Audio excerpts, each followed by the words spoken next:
For me, living alone is the best thing ever in the world. Being alone didn't make me lonely, it made me more focused, more disciplined, and more calmer than I have ever been in my entire life. Being alone in your 20s is something people pity or tell you to fix, but no one actually talks about what happens when you stop running from it. So if you're someone who's living alone by themselves, trying to figure out things by themselves, know that I'm proud of you and you're doing awesome.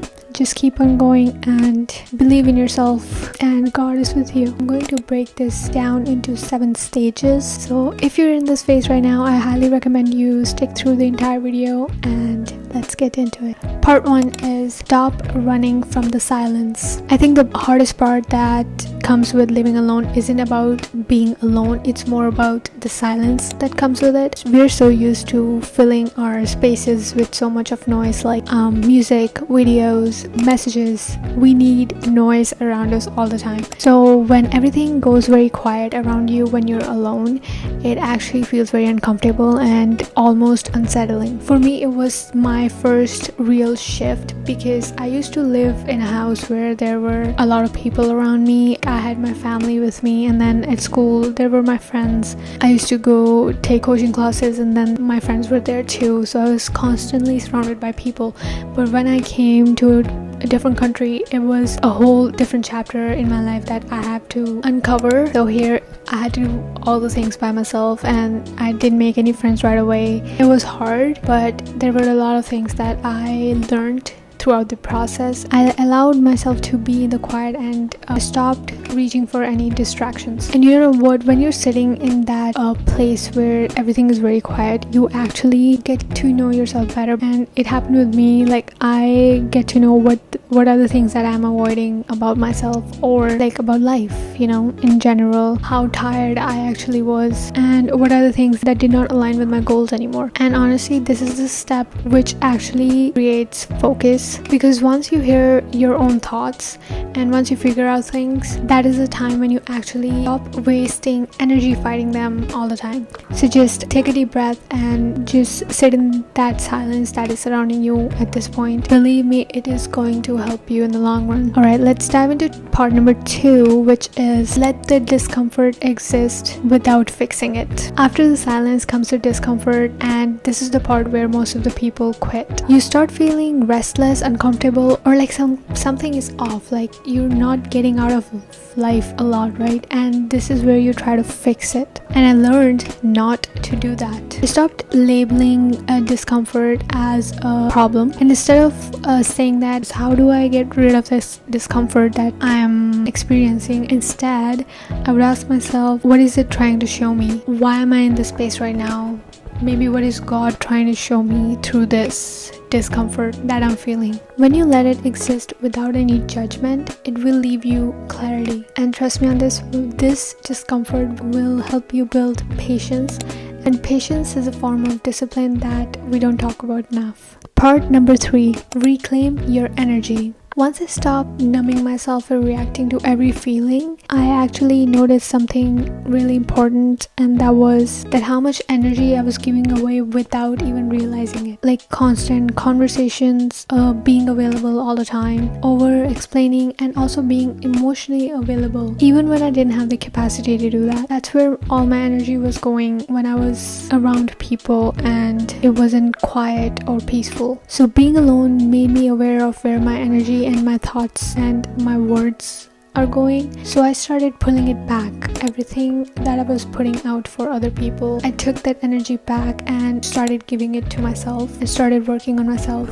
That will actually help me in the long run. So I stopped forcing conversations or even friendships, to be honest, because nowadays they are hard, and I think it's not worth it to put yourself out there for everybody, because not everybody deserves it. I also stopped being available for everybody all the time, and I did it without any guilt. And with all that energy that is coming back to me, it becomes more natural, and it eventually helps your mind to be more sharper. So you better put that energy back in you, girl, because your mental health matters. Part number 4 is simplify your life on purpose. And what does that mean? It's like being alone actually just simplifies your life gradually, because you will have to make fewer plans, fewer obligations, fewer decisions, and your days will become more predictable as you go along the journey, and it will make you feel more grounded and disciplined. And trust me on this, it will not be boring.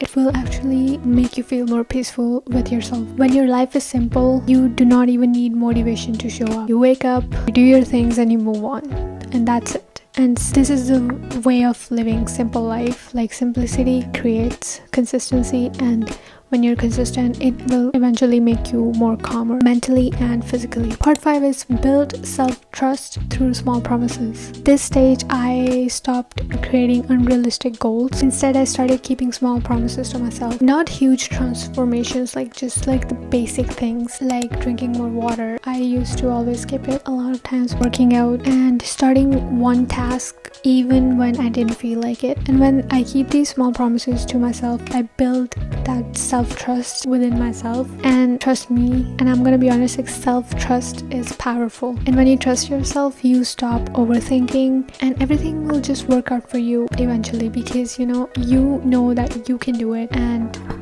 you believe in yourself. Part number 6 is learn to enjoy your own company. And I cannot stress this enough, how important that is in today's life. Like, everybody's so busy. You need to focus on yourself and try to be with yourself as much as possible, because not everybody is free for you, right? How I achieved this step: I stopped seeing being alone as something I needed to escape from. I learned how to enjoy my own presence, like going on walks, taking myself on coffee. Trust me, I've done it plenty of times, and I think it really works, and it just makes my day even better. And just sitting with my thoughts, journaling, not because I had to do it, it's because I wanted to. So I'm the kind of person who would rather choose to be with herself rather than someone who's just pretending to be with me but they don't want to. And once you enjoy your own company, you stop seeking validation from the wrong places. You stop filling space just to avoid being alone. And that comfort creates a deep calm that nobody can take away from you. So it's really a blessing to live alone once in your lifetime, just to figure out things, just to know yourself better, and enjoy your own company. Part number 7 is let calm become your baseline. The final stage doesn't feel dramatic, it feels grounded. You stop rushing through life, you stop forcing productivity, you stop needing constant reassurance. Calm becomes your baseline, focus becomes natural, and discipline feels internal, not imposed. Now let me talk about my life a little bit. I came to a different country when I was 18, and then I used to live with my parents until I was 18. It was a huge shift for me, but actually it was also I was curious, and that experience, that was my first time, actually second time on a plane, so it was really nice. Being alone or just living by myself isn't something that I was thinking about when I was younger, but actually it really helped me build confidence, patience, and I actually got to see a lot of things and learn a lot of things through those experiences. And I think it's really a blessing to live alone, because it makes you strong. To be honest, it actually makes you very strong, and it creates a faith in you, and it builds so much confidence in you that, you know what, nobody can take that from you, because you're a strong person. You've done everything alone, you've survived so much. And let me tell you, a lot of people might think that it's really easy because you're living abroad, you have a fantastic life, blah blah blah, but it's 10 times much harder than it looks. Yes, the lifestyle is very nice, everything is really good, but when you have to actually go out there by yourself, you don't have your parents to talk for you, you don't have your elders or siblings to talk for you. You just have to do it by yourself. You have to fight your fights, you have to speak up for yourself, you have to stand for yourself. This is what you learn when you live alone, because you know that you are the only one who will be by your side and nobody else. It is really important, I think, for everyone in their 20s to live alone by themselves once in a lifetime, because it will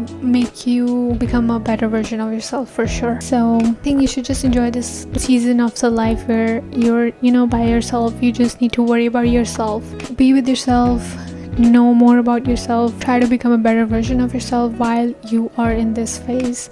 And and the right people and the right things will come to you automatically when you are where God wants you to be. Just keep working on yourself, do not quit, and stay away from anything that might harm your body, your mind, or your soul. And this was everything from my side. And if you're living alone in your 20s right now, or you want to move out of your parents' house, just drop this emoji in the comment section below, and I'm rooting for you guys, and I will see you guys in my next video.